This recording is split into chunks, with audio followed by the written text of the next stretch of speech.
Hello, everyone, and welcome to today's webinar, Ensuring Effective IT Infrastructure Monitoring in the Public Sector. My name is Greg Collins, and I'm the Product Marketing Manager for WhatsUp Gold. So before we get into the agenda, I'd like to do some quick webinar housekeeping. Just a reminder that if you can't hear us, try connecting to computer audio, not phone audio. If you have any questions, you can submit them in the space below. We'll try our best to answer them at the end. And finally, there's no need to record the session from your end, as it'll be made available on demand within the next few hours. So I'm here today to give you guys an overview on some of the things that we've learned from our customers who are in the public sector. What I want to do today is take a look at some of the challenges that the public sector face, the best practices that we've been able to determine by watching what makes them successful, how our product WhatsUp Gold can help, and then at the end we'll take some time to answer some questions that people may have. So I'm going to start by giving some context as to what WhatsUp Gold is to help you understand where we're coming from. One of the solutions Progress provides is an IT infrastructure monitoring solution called WhatsUp Gold. It's been around for many years, but what it really does is it allows users to avoid downtime by monitoring their IT infrastructure. They can get alerts about everything that's going on in their network, see exactly what's happening, allowing them to resolve network issues before their end users even notice.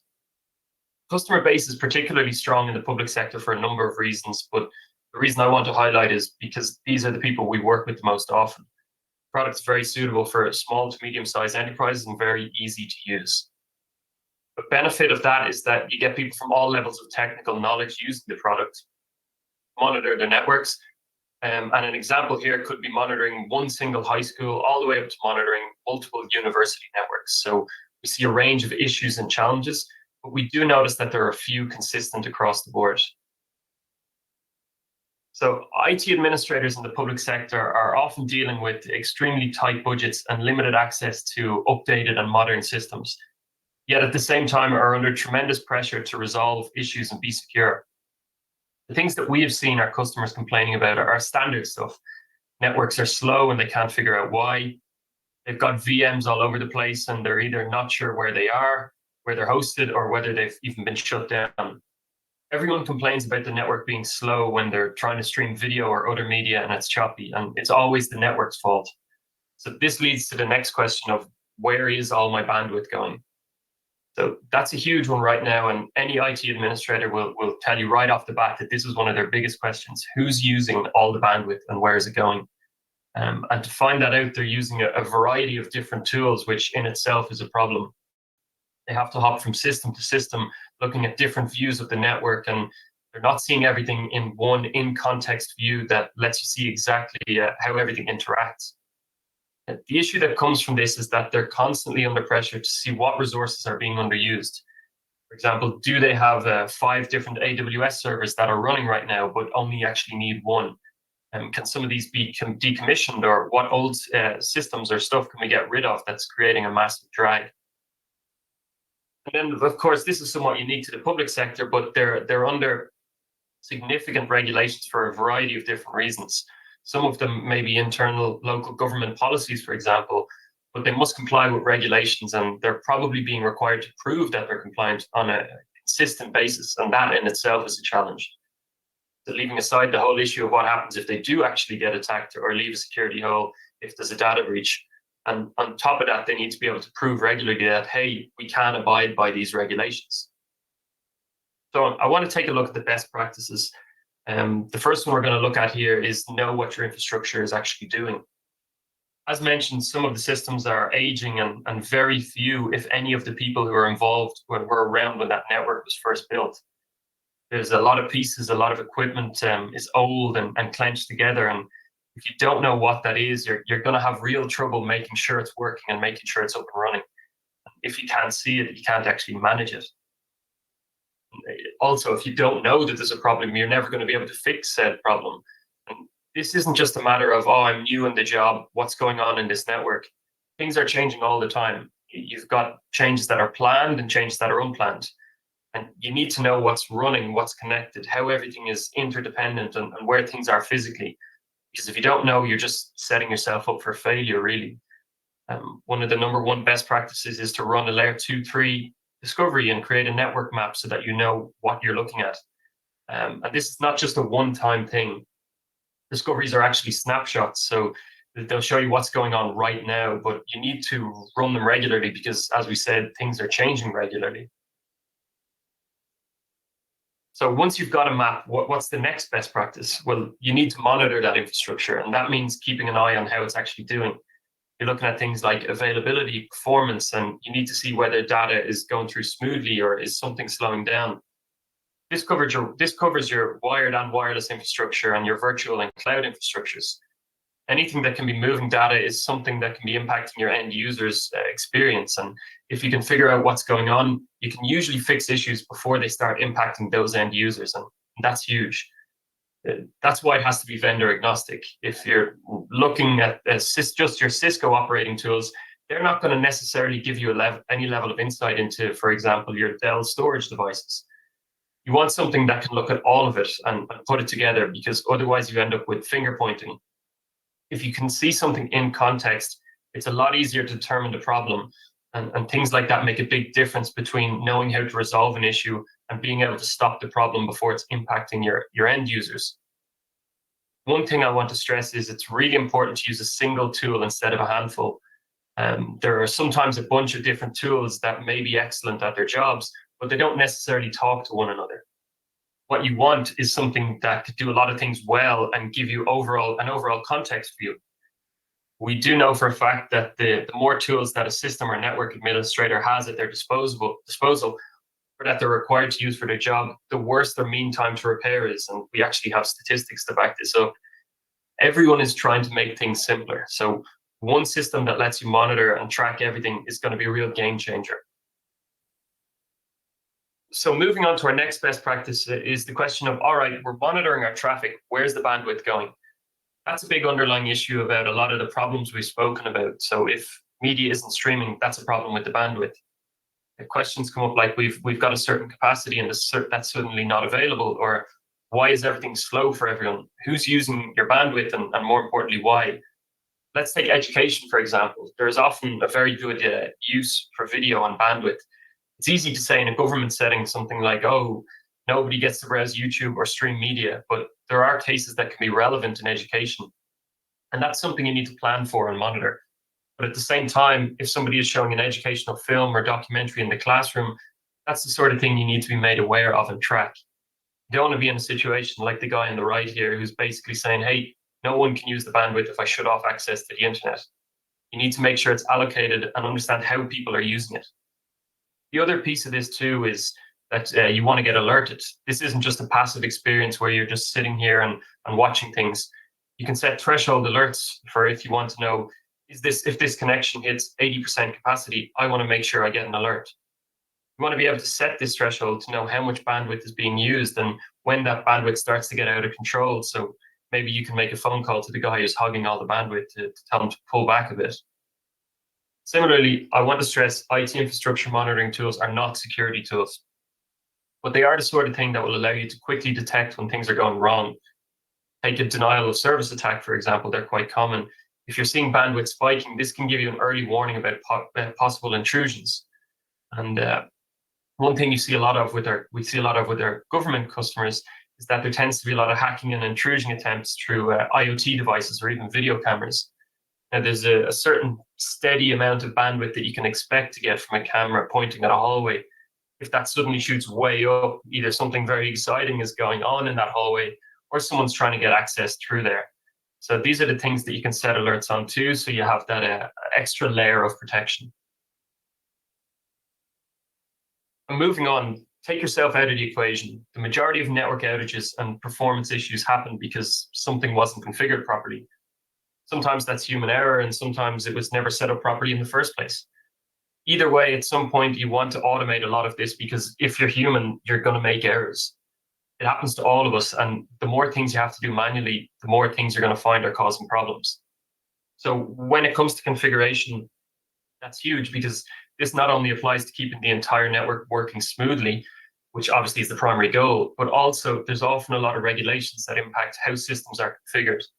For example, if we want to block 8080 port on every single device, that's configuration that you can either go through it on every single device and do it manually, Or you can do something like assign a device role and configuration, and this can happen during discovery.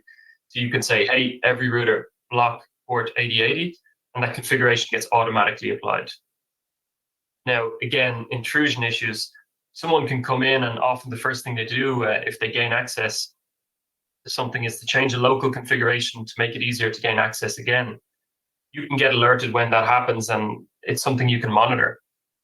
With WhatsUp Gold, you can automatically revert to established configurations. So if you're really concerned with maintaining compliance, or you've got compliance requirements that dictate a specific configuration type, you want to automatically be able to revert to that if something gets changed, whether that's intentionally or maliciously. This can be really valuable as it can help you prove later that, hey, all the devices are configured the exact same. So if you get 50 new routers and you want to put them on board, no problem. You press one button and assign them a role, and the configuration gets automatically applied across the board. It's a huge lifesaver instead of trying to go through and doing it all manually and accidentally pressing the wrong key. Again, the alerts are a key part of this. When something goes wrong, you want to know about it so that you can investigate it further. With the level of visibility and observability that's going on right now with the public sector being targeted, you want as many early warning signs as possible. The other piece too is consolidation. I kind of touched on this a little bit earlier. If you've got a variety of different pieces sending you information from a variety of different areas, it's overload. You can't really determine which item is screaming at you. What you want to get is all of your alerts coming from one area and coming in one stream that's easier to digest. So if they're consolidated, you can see the alerts and you can also get what they call metadata from the alerts. So if something goes down and then everything downstream goes down, well, the first one that went down gives you a lot more information. In fact, with WhatsUp Gold, you won't get alert storms like that. So if something goes down, it will automatically ignore any alerts coming from anything downstream. But similarly, if you're seeing a bunch of things go down and they're all in the same geographic area, it's worth a second look. Maybe there's been a power outage in that region and it's not just one individual item. Information like that goes a long way towards figuring out what the problem is and how to solve it.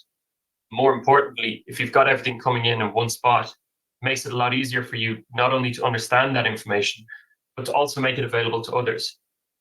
So we can set up alerts in a variety of different ways. You can get them through the web, email, or through communications platforms. And all of these can be to one or multiple people. The advantage of this, of course, is not only the increased efficiency, but the ability to identify issues before they start impacting your end users. And again, that's the entire point of all of this. And finally, a big piece of what's being required in the public sector is that everything needs to be recorded. People want to know what's going on. They want better visibility, and the higher ups want this especially. The more you can share information, the more you can keep everyone safe and keep everyone aware of what's going on with your network, the better. Reporting is a surprisingly important part of IT infrastructure monitoring that doesn't seem to get a ton of attention. You want to provide reports to people who need them because otherwise they're going to come annoying you for it. And you'll be putting these reports together manually. But if you can automatically generate the kind of reports that individual people need and get them out to them, then that takes a huge amount of effort and time off your plate that can be better spent doing almost anything else. So for example, you've got someone in accounting who simply wants to know what's our usage of cloud services versus what we're spending on it, because that's their job to manage the spend. Instead of them annoying you every week or two for updated information, you can have a system that automatically runs every morning and sends a report of what went on in the last 24 hours, week, or month, and have that email land directly in their inbox. The ability to schedule this makes a huge difference. There are hundreds of out-of-the-box reports that are built into WhatsUp Gold, but there's also no view or dashboard or data that you can't set up as a report. WhatsUp Gold does real-time performance monitoring, so you can get very granular down to the minute of when things are available or aren't. Another piece of this that's also important is that you can resolve a lot of issues regarding compliance and asset inventory requirements. Again, you need to prove that you're compliant with specific regulations. A regular report that comes out every week, the auditors aren't going to come calling. Asset inventory is another one that's interesting. We spoke about this earlier, where the public sector is under tremendous financial pressure to do more with less, and at the same time deal with aging networks. Not only are you able to do this with one click to create a complete list of every single asset in your network, but you can also determine how old they are, whether some of them have been patched, whether they need patching, or what OSs they're running. this has two advantages. Number one, it can show exactly how complicated the job is when people start wondering why you guys are spending money. And two, it can show you, hey, you know what? We've still got a bunch of old Windows Vista desktops out there, and they're not patchable or supported anymore. You can go to your boss and say, we need to cough up some money to replace these, as there's now a massive security hole. And all of a sudden, this does two things. First of all, it covers you as you've reported the issue. And second of all, it puts a little bit more pressure as someone's seen the reports and they go, yeah, you know what? We do need to do something about that. And it's regularly coming up. So don't think of reporting as a chore. Think of it as something you set up once that handles itself and something you can leverage. It is tremendously valuable to be in a meeting or at a budget review and say, hey, here's the data.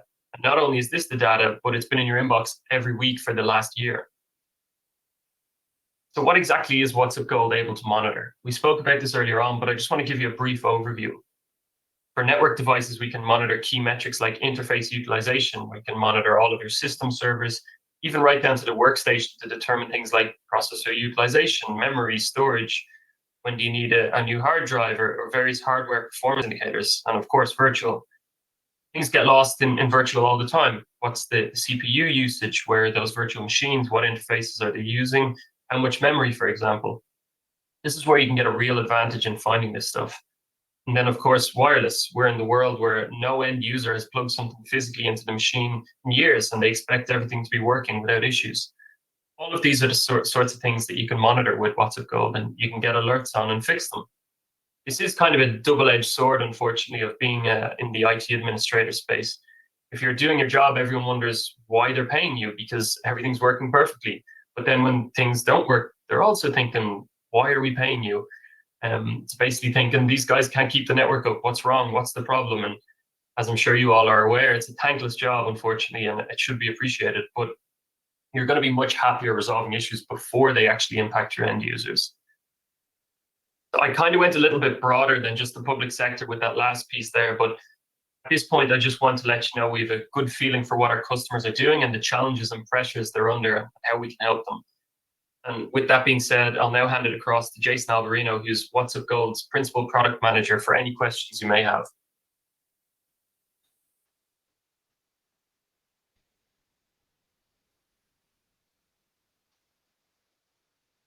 Hello, everyone. Trying to get my camera on. Doesn't seem to want to work, though. Let's try again. 1 second. There we go. Hello, everyone. So we got a few questions here, and I'll start going through them. Feel free to enter additional ones in the chat. As Greg mentioned, I'm product manager for the WhatsUp Gold product. I was a customer myself for 10 years. I've been working with WhatsUp Gold for nearly 20 years now, so lots of experience. Ask any questions you got. I'll start with the first one. Can WhatsUp Gold monitor applications or servers in the cloud? Absolutely, 100% yes. Not only that, but we can directly tie in using Azure AWS APIs and actually discover resources you have out there in addition to being able to monitor them. So it's really a great way to create accountability, right? So some of these cloud services do provide some form of monitoring, right? But they're monitoring in the context of their systems. It's great to monitor in the context of your systems where your employees access these resources, etc. Can we move applications in different locations, but from can we monitor applications in different locations, but from a single dashboard? Absolutely. So WhatsUp Gold has a distributed model where you can set up multiple systems and then roll up reports to a centralized system. So you have one source of truth when it comes to incidents and alerts to respond to. And do we receive all functionality when purchasing WhatsUp Gold? So it depends on which license you purchase, we'll say. So we have a WhatsUp Gold Total Plus edition, which includes WhatsUp Gold plus all of its add-ons. There are multiple different add-ons. We also have a premium edition where it's just WhatsUp Gold without the add-ons, and then you get to pick and choose which add-ons you potentially want to consume and get value from. That said, I would highly recommend our Total Plus edition where you get all the functionality. Some of the things Greg was talking about during the presentation um, relate to bandwidth monitoring. So yes, you can monitor bandwidth with WhatsUp Gold directly out of the box. That's just interface utilization, traffic percentages, numbers. If you have the network traffic analysis add-on, however, you get in-depth information about what is consuming the bandwidth down to port and IP address level. So you can see what applications are using it or what users are consuming the most bandwidth, etc. All right. I don't see any other questions in the panel, so I'll give it another moment here, but I think we're going to wrap up. Thanks everyone for spending the time today, and we look forward to working with you in the future. Take care.